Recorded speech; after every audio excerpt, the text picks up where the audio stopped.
Hello friends and welcome. Today I'm going to show you how to play the lane as Ogre Magi. He's one of the beginner heroes I've recommended for anyone new to the game, but even if you're experienced and thinking about playing Ogre Magi, it's not the only way you can play the hero, but there is a way you should play the hero if you have no idea what you're doing. It's a very good way to start, and that is as a lane bully and as someone who just kind of tanks damage. So you're going to see that in a second. It'll make sense soon.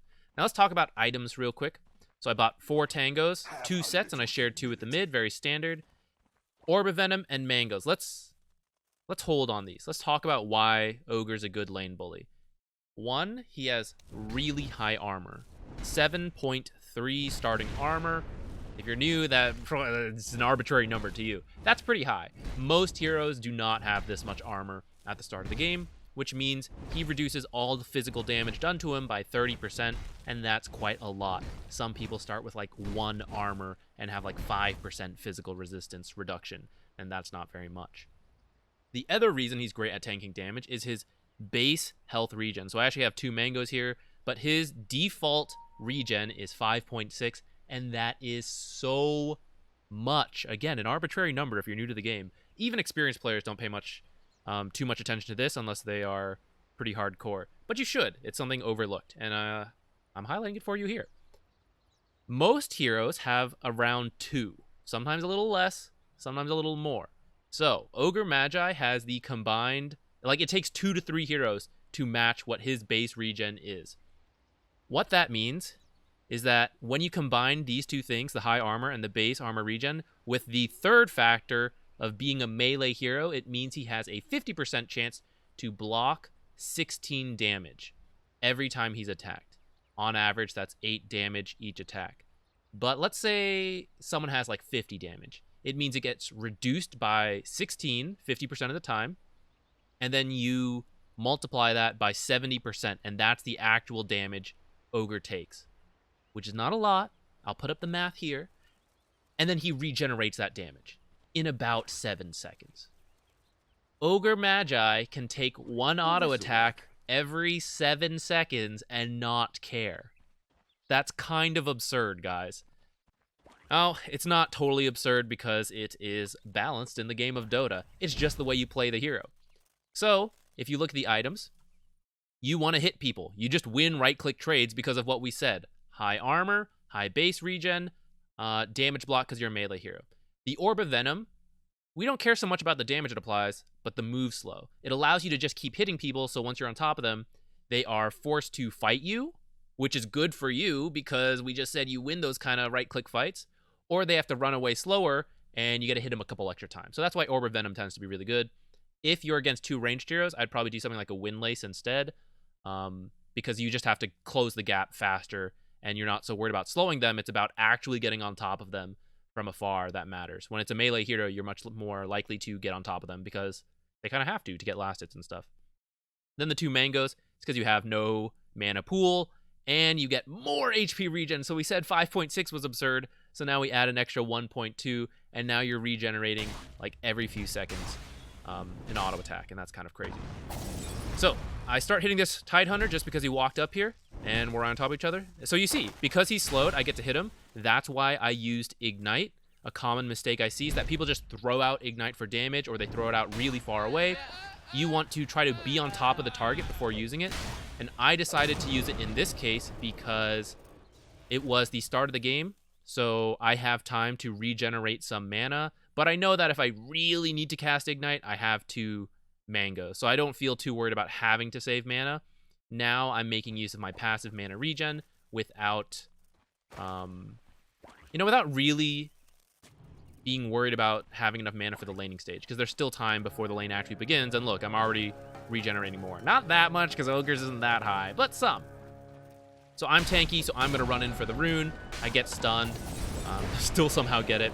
Now, because Monkey King started to get some of his Jingu stacks, I decided to use my slow and continue to bully out the Tide. We didn't get the kill, but you heard the salve go off, so this is great. I'm burning through his regen. Now, I only used 1 tango. Earlier, I didn't even tango because I knew I was just going to heal from my insane regen. And here you saw I took a lot of damage. 1 tango. now standing on the tower for an extra 1 HP regen. And you'll see I am zooming up there, 7.7. If we take a quick look, Tide has 2.7. What's Leshrac got? 2.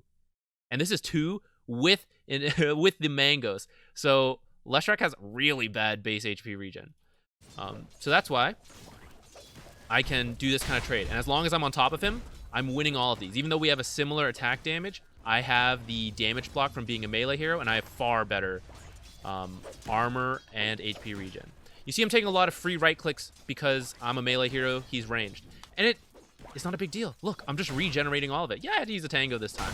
But it's okay, because as long as he's focused on me, he's not focused on Monkey King. And that's why I'm sometimes drawing the Tidehunter over as well, and then I back off. I don't actually want to fight 2 at once, because that's tough. But if he's spending time running to me, he's not in the lane. I got on top of Leshrac, I used this Ignite. Now I'm hitting him.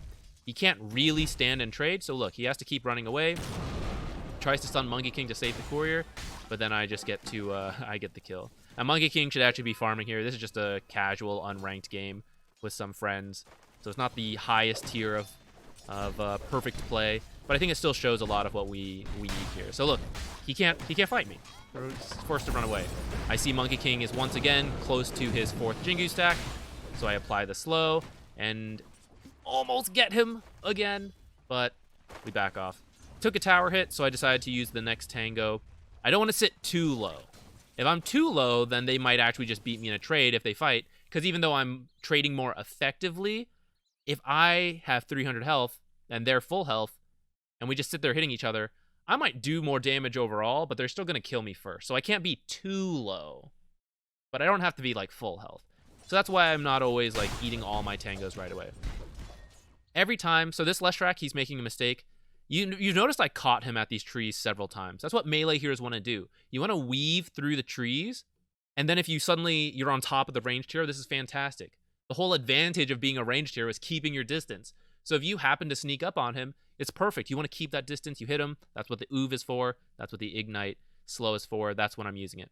I have Fire Blast at level 2, but I'm only going to use it when I think we can get a kill.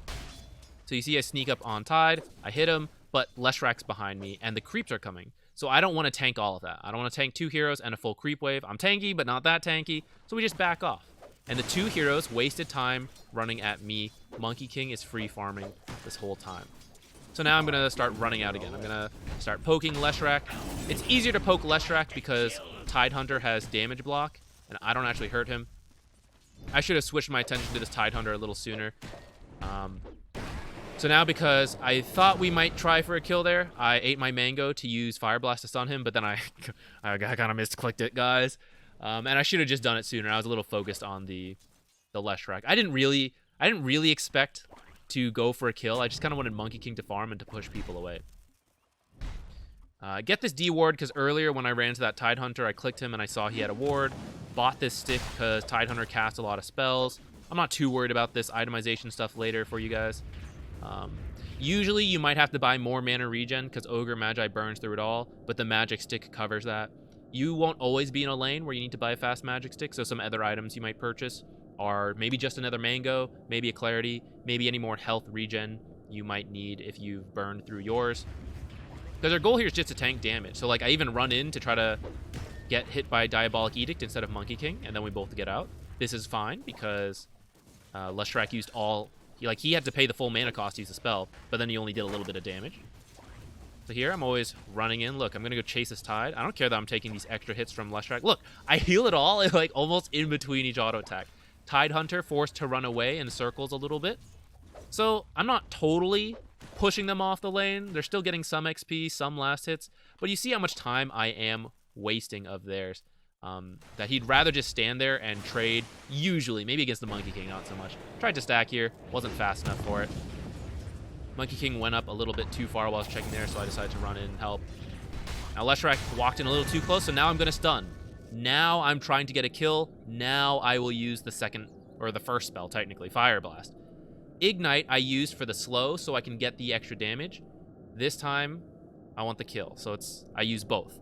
Usually, like, why not casually use both for Harass? I mean, look at my mana pool. It sucks. And these spells are expensive. So if you try to use both, you're just not going to have enough mana. So that's why I only use Ignite in this game. Now, I got a second point in Ignite just to follow my own beginner's guide for you guys. It increases the damage a lot. The slow improves by 2%, but that's actually really, it's pretty lackluster.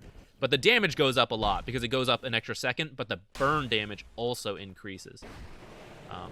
And it's actually 6 instances because you do damage right away. So like level 1, you might think that's 100 damage. You're wrong. It's 120.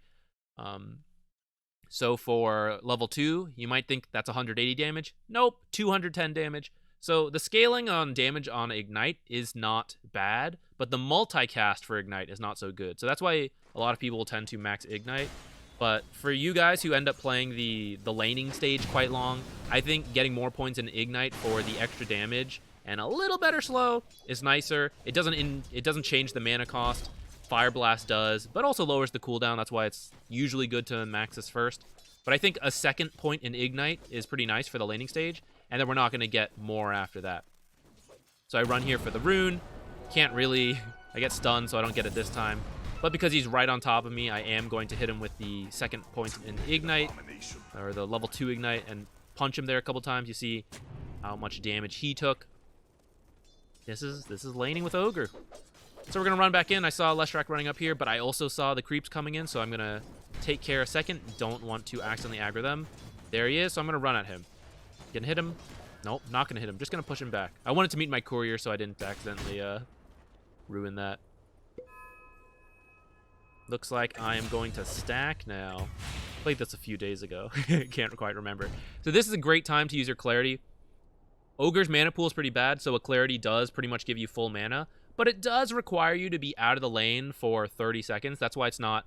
That's why you buy... That's part of why you buy mangoes instead. So you can keep playing the lane, keep bullying the enemy.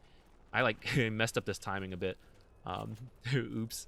Pay no mind, guys. This usually you should correctly stack.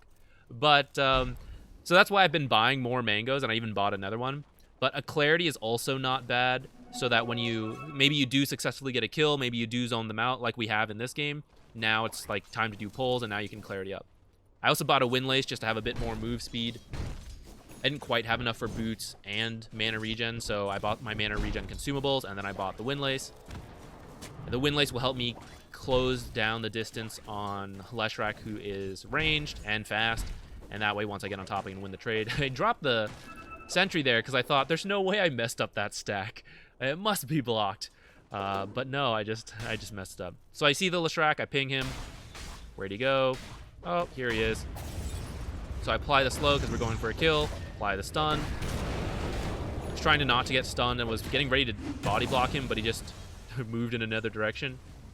But you see how this is like kind of cookie cutter, right? As long as you are, let's say 2/3 healthy, you kind of run at them a bit. It doesn't matter if you actually right click so long as they're focusing on you instead of your core. Hold Ignite until you're actually on top of them. Look, because we got a kill, I know they can't contest me. I have this stacked camp, so now I'm going to stack it. Now's around the time where, let's look at the lane. Monkey King, number 1.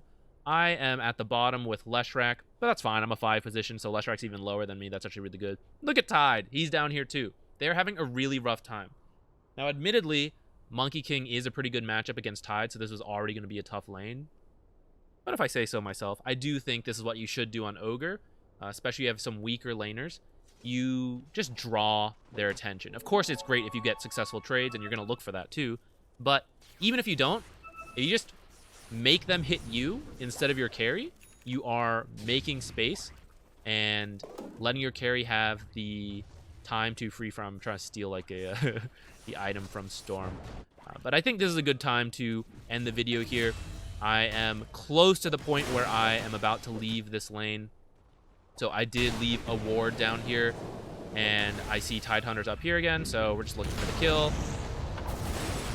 I'm trying not to steal a kill, trying to let Monkey King get it. I don't think we can get that Leshrac because I used my spells, and he's kind of far.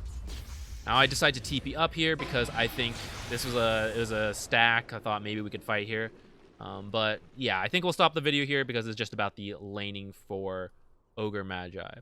So his laning stage, pretty straightforward, and it's very forgiving for new players because new players tend to draw creep aggro a lot, tend to go out of position, get hit by the enemy a couple times. And because you have such high armor, because you have such high base regen, that is forgiven. Whereas another hero like Crystal Maiden, very fragile, very slow, if she takes that kind of damage, very heavily punished, and you have to burn through your consumables, which means you're burning through money to fix your mistake.